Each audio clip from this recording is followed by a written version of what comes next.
멀리서 딱 한 발로 그 어려운 걸 제가 해냅니다. 무기대 백과사전 오늘의 주인공은 저격용 소총 K14입니다.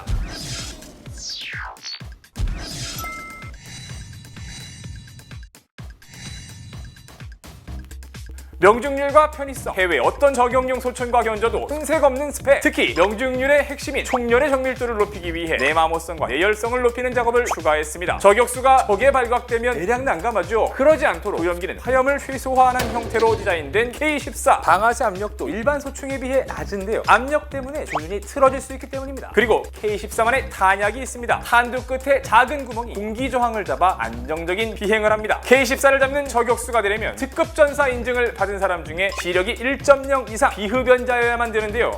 제가 특급 전사는 가능한데 이 시력이 이게 금연을 성공해야겠습니다.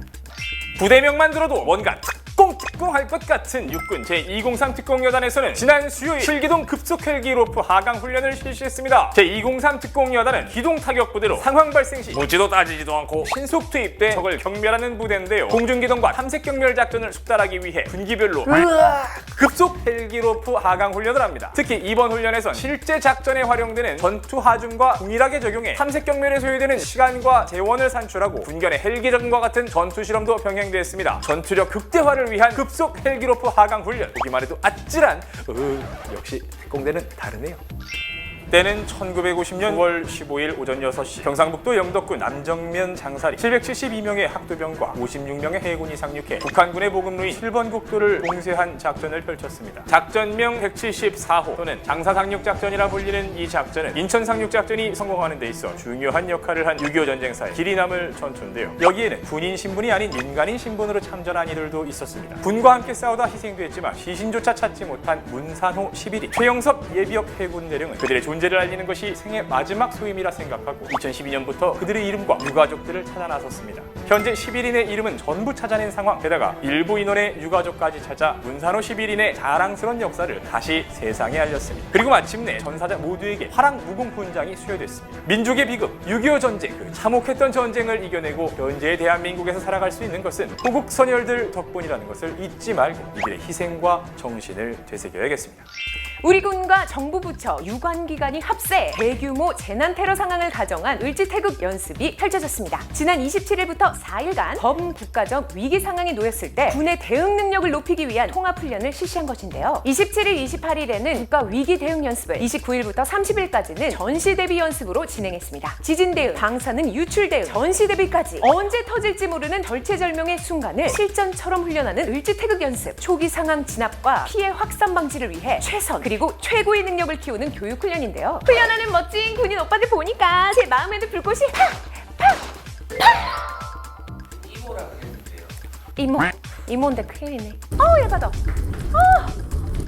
지난 4월부터 시작한 화살머리 고지 유해 발굴 사업. 화살머리 고지는 6.25 전쟁 당시 치열한 전투가 벌어졌던 만큼 국군 전사자 200여 구와 유엔군 전사자 100여 구가 매장되어 있을 것으로 예측되고 있습니다. 국방부는 현재까지 화살머리 고지 내에 유해 325점, 유품 2만 300여 점을 발굴했는데요. 이 중엔 미군 방탄복과 프랑스군 인식표도 속해 있습니다. 지난 29일엔 6.25 전쟁 미국 전사 실종 장병 유가족들이 유해 발굴 현장을 방문했는데요. 그들의 고귀한 희생을 추모하고 아직까지 가족의 품에 돌아가지 못한 실종자들을 기필코 찾겠다는 희망도 함께 안겨주었습니다. 아직도 끝나지 않은 전쟁의 슬픔, 실종자들이 하루빨리 모두 귀환할 수 있도록 우리 모두가 관심을 모아야 할 것 같습니다. 지난해 8월 월 적립한도 인상을 비롯해 이자 소득 비과세 적용 등 혜택이 팡팡 터지는 장병 내일 준비 적금이 출시된 이후 장병들의 적금 러쉬도 만만치가 않았습니다. 이율이 자그만치 5%래요. 그래서요, 적금 가입자만 해도 17만 200여 명이라고 합니다. 그래서 물어봤습니다. 장병 오빠들 저녁까지 얼마나 모을 거예요? 얼마나?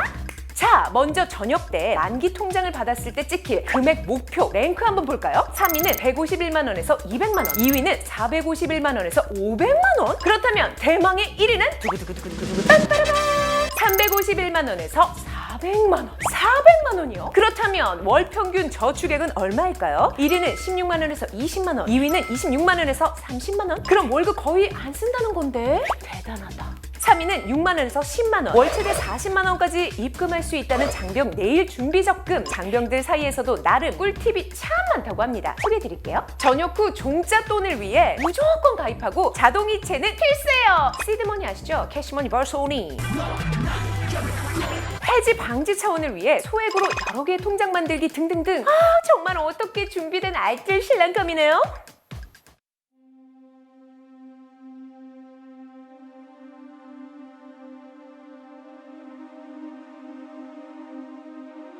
지난 29일 헝가리 부다페스트 다뉴브강에서 유람선이 침몰하여 우리나라 관광객 33명이 참변을 당했습니다. 5월 30일 현재까지 생존자 7명, 사망자 7명, 실종자 19명으로 집계되고 있습니다. 우리 정부는 합동 신속 대응팀을 구성하여 청와대, 소방청, 해경청, 해군 SSU 등을 긴급 파견하였습니다. 모쪼록 실종자 모두가 돌아오는 그날까지 최선을 다해 주시기를 바라겠습니다. 마지막까지 기적이 일어나길 뉴스바바 일동도 간절히 기원하겠습니다.